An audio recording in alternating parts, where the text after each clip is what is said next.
At 7:12 local time, the surface search radar refreshes. 5 returns appear at the same moment, not one after another, not wandering, not random. They are close together, controlled, and moving with purpose. On the bridge, no one says a word. They do not have to. The watch team sees it immediately. 5 thin bearing lines stretch across the tactical display, all leaning inward toward the same point. Their speed climbs through the mid-20s. The sea is calm, visibility is clear, there is nowhere for anything to disappear. The officer of the deck leans closer to the screen. New surface contacts, multiple, closing. The message moves through the ship, down through steel decks, narrow passageways, and sealed compartments. In the Combat Information Center, consoles brighten as systems shift into a higher state of readiness. Track numbers appear automatically. Range markers begin ticking down in steady, even steps. No sudden turns, no uncertainty, no hesitation. These vessels know exactly where they are going. Condition 3. Set and man all key stations. The order is calm and procedural. It needs no extra weight. Across the ship, watertight doors are secured. Helmets go on, headsets click into place. Out on the weather deck, sailors stop mid-task as the alert tone cuts through the morning air. Then, just as quickly, they move. Not in panic, in rhythm. Training takes over. Inside CIC, the picture becomes sharper. 5 naval vessels, small to mid-sized. Clean diesel signatures, tight wake patterns. They are not moving as separate units. They are operating together. Closest point of approach is dropping fast. CPA under 6 nautical miles. Time to CPA, 8 minutes. The bridge acknowledges. The U.S. Navy vessel holds course, holds speed. Long-range optical sensors begin tracking automatically. The EOIR feed appears on the main screen. Heat shapes sharpen into hulls, angled superstructures, and forward-mounted deck systems. Flags whip in the wind as the camera tightens focus. Venezuela. The identification is spoken quietly, without comment. No one reacts. The time is entered into the log. Then the Venezuelan formation shifts. 2 ships ease outward, moving toward the flanks. 3 remain centered, bows still aimed directly toward the American vessel. Their wakes cut pale lines across the blue water. This is not a simple pass. It is pressure. Bridge-to-bridge calls go out across international frequencies. No reply. The call is repeated, first in English, then in Spanish. Still nothing. In CIC, the electronic warfare station begins recording low-power emissions. Nothing openly hostile. Nothing careless either. Their surface search radar remains narrow and steady, brushing across the ship with deliberate precision. They're marking us, the EW operator reports. Not a targeting lock, not yet. The captain steps onto the bridge wing and looks out over the horizon. 5 gray shapes are visible now, growing larger with every minute. Hull numbers are still hard to make out, but the silhouettes are clear enough. He does not raise his voice. Maintain course. A quiet order, a heavy one. Below, the ship's forward 5-inch mount turns a few degrees off the center line. Not enough to escalate, enough to be noticed. Steel shifts. Hydraulics hum. The mount settles into position, silent and steady. CPA now 4.8, CIC reports. The formation tightens again. 1 Venezuelan vessel pushes ahead of the others, climbing past 27 knots. Its bow wave grows higher as it cuts through the water. Another vessel slides inward from the opposite side, narrowing the gap. They are compressing the space. This is the zone where mistakes become dangerous, where a wrong read can become contact, where contact can become an international story before anyone has time to explain what happened. The captain watches the range ring shrink on the display. Prep the helo. No urgency, no theater, just the next step. On the flight deck, the Seahawk crew moves into action. Tie-downs come off, rotors are unlocked, sensors power up. This is not about force, it is about height, visibility, and presence. Back in CIC, the timer keeps running. CPA under 4 nautical miles. Time to CPA, 5 minutes. The Venezuelan ships keep their vectors. No course correction, no acknowledgement, only speed, alignment, and intent. 5 hulls. 1 closing point. The sea remains calm, the sky remains clear. The margin for error keeps getting smaller. On the bridge, the captain folds his arms and keeps his eyes fixed on the approaching formation. No one looks away. Not yet. At 0721 local time, the range drops below 4 nautical miles. The tactical display updates in clean mechanical steps. No clutter, no distortion, just 5 contacts moving forward with precise consistency. The formation changes again. The 2 outer vessels widen their arcs, sliding farther to port and starboard, while the center 3 hold their direct line. It is no longer just a convergence, it is a corridor. Contact Sierra 1 increasing speed, 27 knots. Sierra 3 holding course, no deviation. Sierra 5 moving inward, CPA narrowing. The officer of the watch gives a single nod. He can already see it on the display. The call-outs are not for discovery, they are for the record. On the bridge, the officer of the deck keys the radio again. Venezuelan naval vessels. This is a United States Navy vessel operating in international waters. You are approaching at high speed. State your intentions. The channel stays quiet. Only static answers. A thin hiss of open air. The silence feels deliberate. Forward, the 5-inch mount remains angled just off the lead ship's bow. It has not shifted since the last adjustment. It does not need to. Its position says enough. Below decks, the electronic warfare suite keeps listening. Narrowband emissions flicker across the spectrum, brief and controlled. Music, no precision tracking spike, no hard lock, just enough signal to confirm they are actively watching. They're measuring us, the EW operator says. Distance and speed. The captain does not answer. He does not have to. At 0723, the closest Venezuelan ship changes course by 3 degrees to starboard. Not away, across. The CPA tightens again. CPA now 3.2 nautical miles. Time to CPA, 4 minutes. On the bridge, the crew shifts almost imperceptibly. Helm remains steady. Engine orders do not change. The ship does not give ground. It does not show concern. On the horizon, the details sharpen. Antennas, bridge wings, sailors along the rails, dark figures standing against pale gray steel. One vessel rolls slightly as it cuts through the swell, its wake curling inward toward the center of the formation. They are crowding the space with purpose. On the flight deck, the Seahawk's rotors begin to turn. Slow at first, controlled. The steady beat of the blades carries forward across the deck, reaching the bridge even through steel and glass. Music. The captain glances toward the flight deck, then back to the contacts. Launch when ready. Inside CIC, the track supervisor leans closer to his console. They're trying to bracket us, he says quietly. Make us change course. The assessment is calm, clinical. No emotion, no guesswork. The Venezuelan ships continue to press. One accelerates sharply, a brief darkening of exhaust trailing behind as it pushes to hold position. Another eases back, adjusting the spacing to keep the formation intact. This is not careless maneuvering, it looks practiced. At 0725, the lead ship crosses inside 3 nautical miles. That is where the margin becomes thin. The officer of the deck makes the entry. Log hazardous approach. The timestamp goes into the record.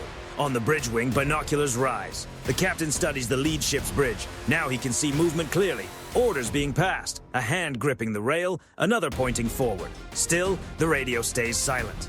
At 0726, the Seahawk lifts from the deck. It rises cleanly, nose into the wind, then slides forward at low altitude. The aircraft does not hurry. It does not climb for effect. It stays just above the wavetops, sensors already active.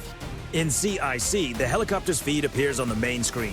The camera locks onto the lead Venezuelan vessel. Thermal contrast outlines hot exhaust stacks and warm bridge windows in sharp detail. The Seahawk swings wide and takes position off the formation's flank. Not directly overhead, not provocative, just present. The message is silent, but clear. We see you. The Venezuelan ships do not break formation. Not yet, but something shifts. Small speed changes ripple through the group. 1 knot lost here. Half a knot there. Tiny corrections, but enough to show calculation. CPA holding at 2.7, CIC reports. No further reduction. The captain watches through the bridge glass, his expression unchanged. The corridor is still narrow. The pressure is still there. This is the moment when someone decides whether the line is real, and no one has decided yet. At 0729 local time, the Seahawk settles into its orbit, 200 feet above the surface, offset from the lead ship's bow. Close enough to be unmistakable, far enough to remain professional. The rotors beat a steady rhythm over the water, cutting through the quiet the Venezuelan formation has been using to control the moment. Inside the cockpit, the sensors are already working. The MX-20 turret turns smoothly, capturing hull numbers, bridge windows, and deck movement. Thermal imagery fills the display. Exhaust stacks glow bright. Human figures appear as clear heat signatures along the rails. Everything is being recorded. In the Combat Information Center, the feed expands across the main screen. Officers lean in, not to guess, but to confirm. Position, posture, intent. They're tracking the helo, the air controller reports. Surface search radar only, no precision control radar. That matters. The Seahawk slides sideways, matching the lead Venezuelan vessel's movement in parallel. No pass overhead, no sudden banking, no dramatic maneuver. Just calm, controlled presence, its silhouette cutting across the blue water above the white trail of wake below. The bridge-to-bridge channel crackles again. Venezuelan naval vessels. This is a United States Navy helicopter operating in international waters. Your maneuvering is creating risk. Alter course immediately. The message goes out again in Spanish. Clear, level, recorded. Music. Still, there is no answer. Below, the 5 Venezuelan ships continue holding formation, but the shape of it begins to change. The outer ships ease just a little wider. The center 3 hesitate. Their bows remain angled inward, but their wakes no longer slice through the water with the same sharp confidence. They are recalculating. On the bridge, the captain watches the helicopter through the glass as it moves into position. He is no longer fixed on the radar display. He does not need to be. The air picture and the surface picture now tell the same story. Inside CIC, the electronic warfare console lights briefly. Music, emission spike, the operator says. Short duration, likely range check. Logged, the watch supervisor replies. The Seahawk's camera tightens on the lead ship's bridge. Faces are visible now. One figure lifts binoculars. Another steps back from the window, framed against the warm interior behind him. Then the helicopter sends a brief green visual marker across the bridge windows. Not an attack cue, a signal, a line of attention. It holds for 2 seconds, then disappears. On the water, the effect is immediate. The lead Venezuelan ship eases back on speed. Its bow wave drops. Momentum bleeds away in small half-knot steps. A ship to port mirrors the change a moment later, its wake flattening as it adjusts to avoid closing too quickly. They're slowing, CIC reports. 2 ships down to 23 knots, others holding. The Seahawk stays in orbit. It does not chase. It does not move closer. The message has been delivered. Now it waits. The captain folds his hands behind his back. Maintain position, he says. No further escalation. On the horizon, the formation loosens again. One outer ship slides farther outward, widening the same corridor it helped create only minutes earlier. The center ships remain in place, but their bows are no longer perfectly aligned with the U.S. Navy vessel's track. This is not a withdrawal. It is hesitation. At 0734, the Venezuelan formation sends a short radio transmission. Open channel, unencrypted. The signal reaches the ship's receivers suddenly, clean and sharp. The words are formal, clipped, and carefully selected. United States naval vessel, we are conducting routine patrol operations in proximity to Venezuelan waters. No demand, no direct challenge, no acknowledgement of the earlier calls. The officer of the deck answers immediately. This is a United States Navy vessel conducting lawful transit in international waters. Your movements are being recorded. Maintain safe distance. Silence follows. But now, the silence feels different. The Seahawk widens its orbit slightly, keeping all 5 vessels in view. Its camera continues recording every course change, every speed adjustment, every movement on deck. Inside CIC, the watch supervisor exhales slowly. They're testing the floor, he says, seeing how far they can go without fully committing. The captain gives one small nod. Then we hold, he replies. At 0737, the nearest Venezuelan ship changes course by 5 degrees. Not fully away, but no longer directly across the bow. The closest point of approach begins to open, meter by meter. CPA increasing, CIC reports. 3.1, 3.4. The pressure does not disappear. It recedes. The Seahawk keeps its station, rotors steady, sensors running. The ocean remains calm. The sky remains clear. No live engagement takes place. No alert tones sound. But the balance has changed. Somewhere inside that 5-ship formation, someone has decided not to push any farther. Not yet. At 0741 local time, the formation reaches its closest point of balance. The range rings stop closing. For the first time since the contacts appeared, the numbers hold steady instead of shrinking. On the tactical display, 5 surface contacts remain inside visual range. They are still maneuvering, still close, still part of the same picture. But they are no longer tightening the space around the U.S. Navy vessel. This is the edge. Inside the Combat Information Center, no one eases back. The watch team understands this stage. When pressure rises, then pauses, the situation can become more delicate than before. Both sides can misread restraint. Both sides can mistake patience for weakness. CPA holding at 3.6, the tracker reports. No further closure. The captain does not answer. He keeps his attention on the horizon, watching the Venezuelan hulls through the bridge glass. They are close now, close enough to make out deck fittings, life rings, and worn paint along the waterline.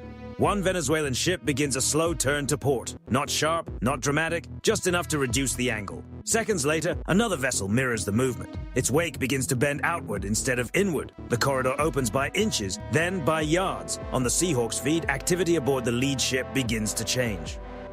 Sailors step back from the forward mount. Helmets come off. Near the rail, a crewman coils a line with steady, routine motions. An ordinary task in the middle of a carefully measured confrontation. They're easing down, the air controller says. Not completely, but enough. The electronic warfare console stays quiet. No new emissions, no sudden spikes. The spectrum remains clean. That matters too. At 0744, the nearest ship drops below 20 knots. Its engines settle, exhaust thinning as the throttle comes back. The vessel slides aft in the formation, giving space without saying it over the radio. CPA opening, CIC confirms. 4.1 nautical miles. The bridge remains silent. No celebration, no chase, no visible reaction. The Seahawk completes a wide circle, keeping all 5 ships in frame. From above, the camera captures the shift clearly. What had been a tight bracket is now a loose arc. The points are no longer aligned. This is as close as a decision gets without anyone saying it. A minute later, a short radio transmission breaks through. Neutral, controlled. United States warship, maintain your present course. We will remain clear. It is not an apology. It is not permission. It is a concession. The officer of the deck responds at once. Venezuelan vessels, maintain safe separation. United States Navy warship will continue lawful transit. The channel falls quiet again. On the bridge wing, the captain lowers his binoculars. He does not smile. He does not nod. He simply turns back toward the helm. Continue as planned, he says. Below decks, the crew remains at condition 3. Helmets stay on. Doors stay secured. The ship does not lower its posture just because the pressure has started to fade. Inside CIC, the log keeps growing. Time, bearing, range, course changes. Every detail stays on the record. At 0749, the Venezuelan formation finally separates. 2 ships turn west, increasing distance. A third follows more slowly, as if unwilling to be the first to pull away. The last 2 remain farther out, shadowing the transit but no longer moving to cut across it. The Seahawk tightens its orbit one more time, confirming that the break is real. Sensors show increasing range across every track. No sudden acceleration, no sharp turns, no last-second moves. They're disengaging, the tracker says. The captain waits another full minute before answering. Recover the helo. The Seahawk leaves its orbit and climbs slightly, banking back toward the ship. Its camera stays fixed on the Venezuelan vessels until the final possible moment, recording their movement away in clear daylight. On deck, the recovery is smooth. The helicopter settles into place. The rotor's slow. The crew moves in immediately, securing the aircraft with practiced precision. No cheers, no gestures, just routine. Back inside CIC, the watch supervisor reviews the data stream one final time. This will hold up, he says quietly. Everything is clean. The captain gives a small nod. That is the point. By 0756, the nearest Venezuelan ship is beyond 5 nautical miles and continuing to open the distance. The horizon begins to stretch back between the hulls. The sea remains calm. The sky remains clear. The moment has passed. But the record remains. And in modern naval encounters, the record can matter more than anything said afterward. At 0802 local time, the last Venezuelan ship adjusts course. Not sharply, not in a hurry, just enough to widen the gap beyond any reasonable dispute. Its wake curves away from the U.S. Navy vessel's track, white foam thinning as distance begins to take over. Inside the Combat Information Center, the range numbers climb for the first time since the initial contact. 6.2 nautical miles and opening. Speed steady. No maneuvering back toward us. The bridge acknowledges without comment. The ship holds course, holds speed, holds posture. This is not a celebration. It is a continuation. On the flight deck, the Seahawk is fully secured. Rotors folded, sensors powered down. The crew removes helmets and gloves, moving without rush, speaking in low voices. The aircraft did exactly what it was meant to do without becoming the center of the story. Inside CIC, the watch team shifts from tracking to verification. Every signal is recorded, every course change is logged. Video feeds are checked for continuity and accurate timestamps. Nothing missing, nothing unclear. Mark disengagement, the watch supervisor says. The timestamp enters the log. Below decks, condition 3 remains in effect. No one rushes to lower readiness. The crew knows the rhythm. Pressure fades slowly. Readiness fades even slower. On the bridge, the captain stands near the chart table, hands resting on its edge. Through the aft glass, he watches the Venezuelan ships recede one by one, turning into gray shapes against the horizon. There is no announcement, no declaration. The sea simply takes the space back. By 8:10, the nearest contact is beyond 10 nautical miles. The formation is gone now, broken into separate tracks, moving away on different bearings. The shadowing has ended. The narrow corridor has become open water again. Contacts are no longer maneuvering, CIC reports. Recommend normal navigation watch. The captain nods. Secure condition 3. Resume standard watch. Across the ship, the order moves quietly. Helmets come off, watertight doors reopen, the low hum of routine returns. Systems step down with the same discipline they showed when they stepped up. There is no shift in tone, no loud relief, just sailors returning to the work they were doing before the radar picture changed. Because this is the work. Inside CIC, the final review begins. Analysts replay the encounter frame by frame. Geometry, timing, posture, the absence of precision tracking cues. The moment the green visual marker crossed the bridge windows, the exact second speed began to drop. Every choice is preserved, not for attention, for memory. On the bridge, the officer of the deck updates the ship's log. Transit continues without incident. It is a simple line. It carries weight. The captain steps back to the center of the bridge. His eyes are forward now, focused on the open water ahead. The encounter is already behind them, but its imprint remains in the data, in the footage, and in the shared understanding of how close steel came to steel without contact. This is how many modern naval confrontations end, not with dramatic scenes, not with shouted warnings, but with distance. The Venezuelan ships tested a boundary, they measured it, they pressed it, and at the edge they chose not to cross. No live engagement occurred, no one gave ground. The U.S. Navy vessel continued on its track, steady and unremarkable. Once again, just another gray hull moving through blue water. Behind it, 5 wakes faded into the horizon. No final message, no spectacle,